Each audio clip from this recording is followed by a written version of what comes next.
ఈ గుడి మీద ఎప్పుడూ అనేక పావురాలుంటాయి. మనశాంతి గల వాళ్ళు ఎవరు చప్పట్లు చరిచినా అవి రువ్వులు వస్తాయి. ఆహా అలాగా. నేనేదో సరదాగా పార్కుకి కాలక్షేపం చేద్దాం అనుకుంటే గుడికి తీసుకొచ్చి నా మనశ్శాంతి లేకుండా చేశాం. ఇప్పుడు నేను చప్పట్లు జరుస్తాను, ఏ మాత్రం పావురాలు లేకుండా ఉంటాయో చూస్తాను. ఓకే?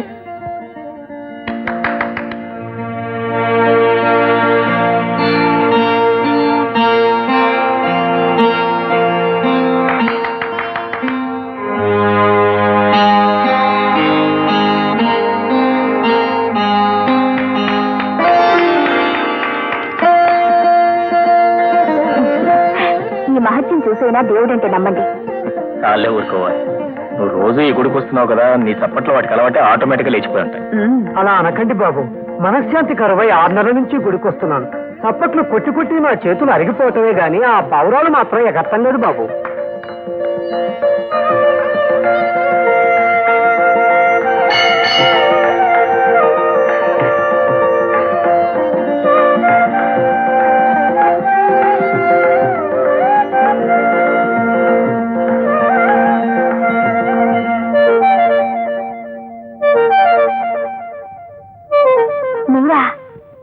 అవును దేవి, మేములమే. చూసారా, ఈ గుడి మహత్యమే అంత. అప్పుడే మీలో భక్తి ప్రారంభమైంది. సత్యము దేవి, ఇదే నిత్యము కావాలని ఆ దేవుణ్ణి ప్రార్థించి మర్చిపోయాను. టీ అయిపోయినది, ఎక్కడైనా పోయించుకోవాలి. అప్పుడు ఫ్లాస్క్ టీ అయిపోయిందా? ఎప్పుడూ అయిపోయినది. మిమ్మల్ని చూస్తే భార్యమణి, ఒకటంటే ఒకటే టీ. అబ్బబ్బబ్బా, పడుకునేటప్పుడు కూడా టీ ఏమిటండి? టీ లేక నేను పడుకోలేనే. ప్లీజ్ ఒక్కటి. సరే వదలండి. గుడ్. ఆహా, గృహమే కాదా స్వర్గసీమ. ఏదైనా భార్య అంటే భార్యనే.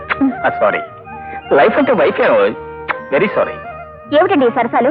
పడగదులు అల్లరి చాలకనా? కొత్తగా పెళ్ళైన దంపతులకి ఈ గది అదేని తేడా ఉండదు. ఎక్కడ పడితే అక్కడే, ఎప్పుడు పడితే అప్పుడే. ఇది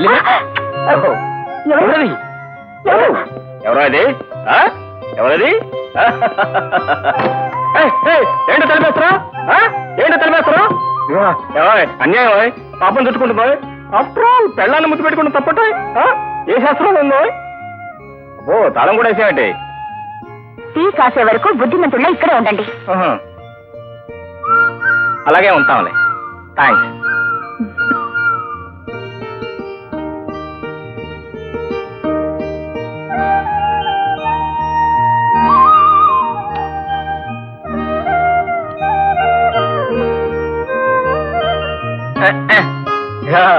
ఆ స్టవ్ లో గ్యాస్ అయిపోయినట్టుంది. కింద కిరసనాయిల్ స్టవ్ ఉంటుంది.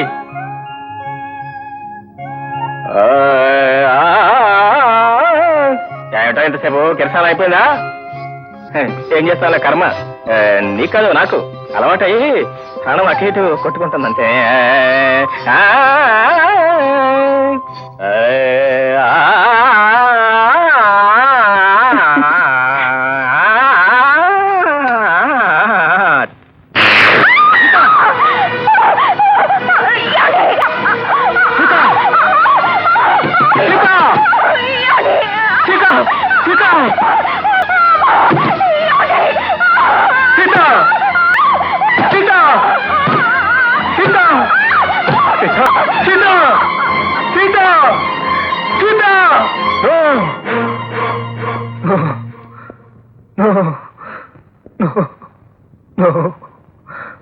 No.